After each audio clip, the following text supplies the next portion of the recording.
job. Nice place. So this story I'm going to read is from my short story collection, as yet unpublished, about roller coasters and theme parks, called Roller Coaster.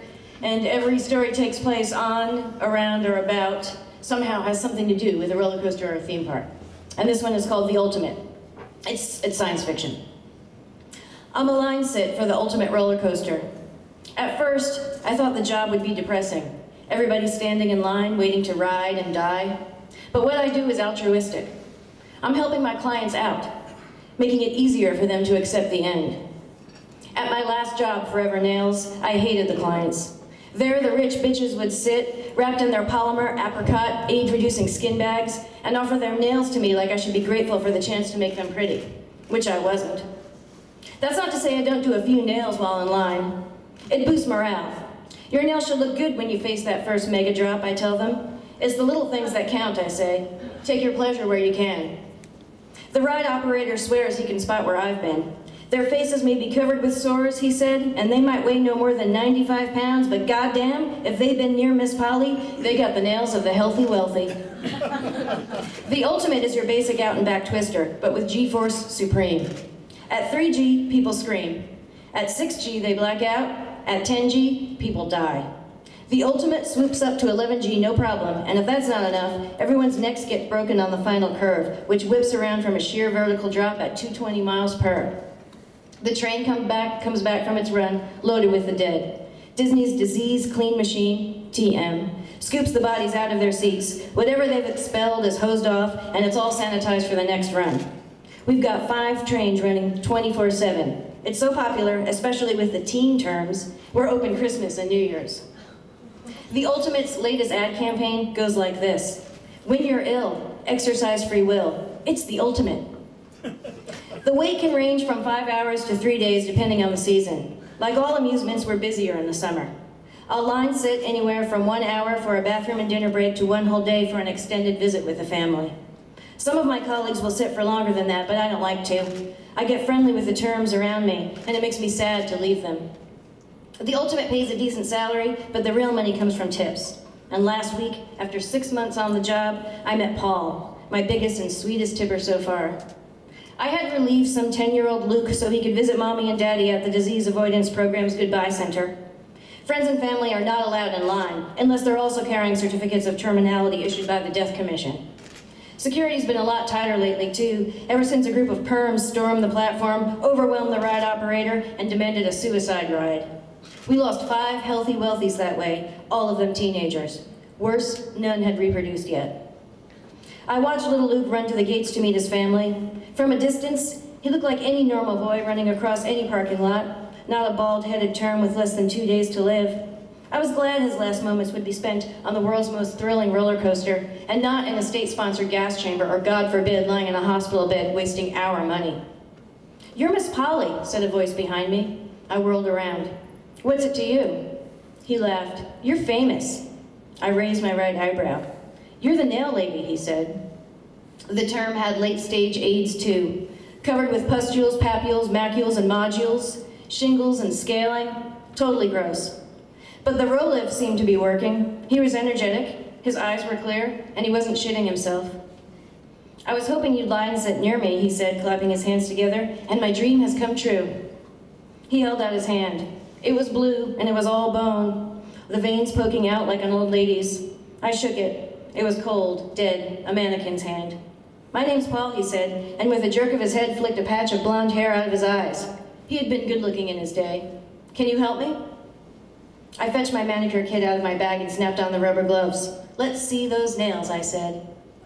Oh, such terrible, terrible nails. So tiny, covering only half the fingertips, with cracks down the middles and a flaky texture like poached fish.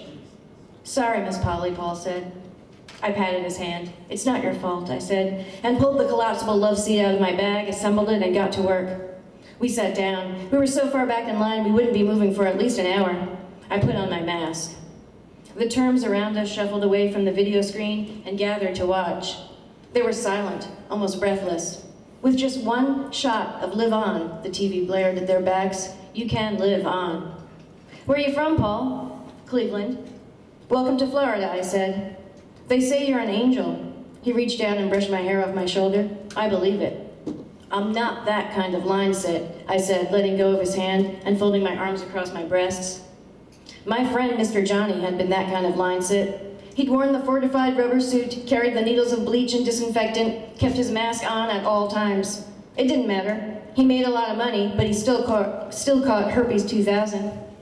When his time came, he didn't choose the ultimate, though. He went for Russian roulette. Go out the tough guy's way, their ad says, with a bang. I didn't mean any disrespect, Miss Polly. Paul waved his stickman arms in protest. Believe me, I don't want that kind of line set. I honestly think you're pretty. Paul's medband alarm went off. He pulled out his Roliv. Want one, he asked, shaking the bottle so the see-through pills rattled. I've got more than enough. I am that kind of line set. I accepted a pill. Thank you. You're older than I thought, Paul said. I thought I was pretty. I swallowed the Roliv and got back to buffing. No, I mean, how old are you, he asked. 27. Wow, it's just that. I know, I said, most people my age are either dead or in line. I'm lucky, what can I say? Lucky, I thought? Lonely is more like it. I was at least 5 years older than most of my coworkers. Only the healthy, wealthy reached my age, and they wouldn't touch me with a sanitized 10-foot pole. I'd reproduced almost 10 years ago and immediately enrolled my offspring in the disease avoidance program like everyone else. I see them once a month in a sterile, controlled environment. A boy and a girl, cute as can be. They look healthy, but you never can tell, especially during the early stages. The first sign is fatigue, and the leap from perm to term is winged and fleet, or so the ad goes. When I was done, Paul had 10 full and beautiful nails, squared off at the top, perfect crescent moons at the bottom. They were the color of fresh peaches. I added a smidgen of dirt underneath a few of them to go with his Western-style shirt and Wranglers. There, I said, better than new. Paul looked at his nails. They're perfect, he said. A dying girl came up to me, holding out her hands. Do my nails, Miss Polly, she said, please. I opened my manicure bag and got back to work. As I was gluing the girl's fingertip on, Paul spoke. I was in love with someone once. What happened, I asked. He chose drowning at sea. I grunted and continued filing. He was a romantic, Paul said. Sounds like it. The rest of the line sit passed like that. I ate everyone's Roliv, did everyone's nails, and Paul told me his story. It was everyone's story. He made it past childhood, left the DAP, went out into the world developing med-formatics for the Contagion Commission, and got sick. Little Luke came skipping up, the effects of his live-on shot flushing his cheeks and brightening his eyes. Mom says I'm lucky to be riding the ultimate, he said, tugging on my rubber coat. She says she wishes she could ride it. Maybe she will one day, I said. I hope so, he said. Here, Miss Polly, Mom said to give you this. He gave me my tip. It was just a few dollars, probably all they could afford. I took the cash and moved on down the line. Goodbye, goodbye, everyone said as I left. Thanks for the manicure. Miss Polly, Paul ran after me. He grabbed my hand and placed a fat roll of wet bills in my palm. This is for you, he said. I was scared to touch the cash, even though I knew his contagion level was in the green zone. I put the money in my pocket without counting it. It paid my rent for the next 3 months. 2 days later, I was line sitting near the platform where you can hear the trains roar and the terms scream. I hadn't done any nails in hours. I rarely do that close. The terms are at the point where the ride's the thing, and no amount of buffing, clipping, or polishing is going to distract them from the ultimate. I was fatigued and worried because of it. Sometimes I was careless. I didn't always wear my suit and mask, and I occasionally touched the term's skin with my bare hands. I ran my fingers through my hair. None fell out. I took out my mirror and checked my tongue. Nice and pink. My skin looked clear as well. I checked my pulse, felt my abdomen, massaged my armpits and neck for lumps.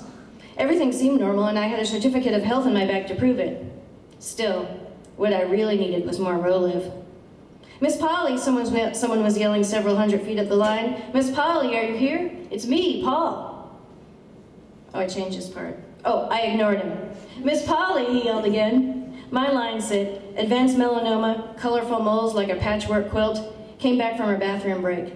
I moved up to the line where Paul was. Miss Polly, he said when he saw me, can you wait with me? It's against policy, I said. I could get in trouble. He rattled his Roliv. I guess a little while couldn't hurt. I held out my hand. We took our pills and listened to the roller coaster. The first drop is as high as a skyscraper, and the screams, they don't sound human. You think the ride's as great as they say, Paul asked. No one's been back to tell. What about that guy who survived, the one who came back healthy? Urban legend, I said. No one's come back. The line was actually moving this close to the platform. The terms were restless, nervous, shifting their meager weight from foot to foot, covered with sores, bleeding gums, losing hair in clumps, ulcerating, dying. Miss Polly, the ride operator, caught sight of me. What are you doing way up here? Nails! I grabbed Paul's hands. The ride operator was 16 years old and pumped on steroids and ovoids, shaved head, no neck, muscle that rippled when he moved. He was wearing stretchy black pants and latex gloves, but he'd taken off his shirt in the mid-afternoon heat, strictly against regulation. He gestured toward the next group of riders who were clinging to each other behind the guardrails. Step right up, folks, he barked. Thrill of a lifetime. This is it, Paul said. I'm next. He was still holding my hand. Little Luke cried out for his mommy. Paul and I moved through the turnstile with the rest of the crowd. Someone mooed. Everyone laughed. Lambs to the slaughter, someone else said. A few people laughed. Paul slipped me his bottle of Roliv. It was almost full. Guess I won't be needing these, he said. Guess not. It's for the best, the good of the group. Society and all that, I said. To be healthy, wealthy is hard, he began. Disease is stealthy, I said. To stay alive? Don't get filthy, we finished together. Paul got into the first car. Little Luke snuggled in next to him. I helped the ride operator check the safety bar and waved goodbye. The operator pulled the lever, and the coaster rocketed off. Paul threw his arms in the air. Good-looking nails on that crew, the ride operator said. For what it's worth. Better than us. For sure, I said, and shook my new stash of Roliv. Want one? He held out his hand, and I filled it with pills. I was feeling generous. Thanks, he said, popping a few in his mouth. Don't thank me, thank Paul. Thanks, Paul, he shouted, unlucky bastard. I sprayed myself with Derm Patch Protector 2 and sucked on my Roliv like it was candy. I turned away from the platform and headed for the end of the line. Terms held their nails out to me as I walked by. There was no way I could fix them all. Thanks.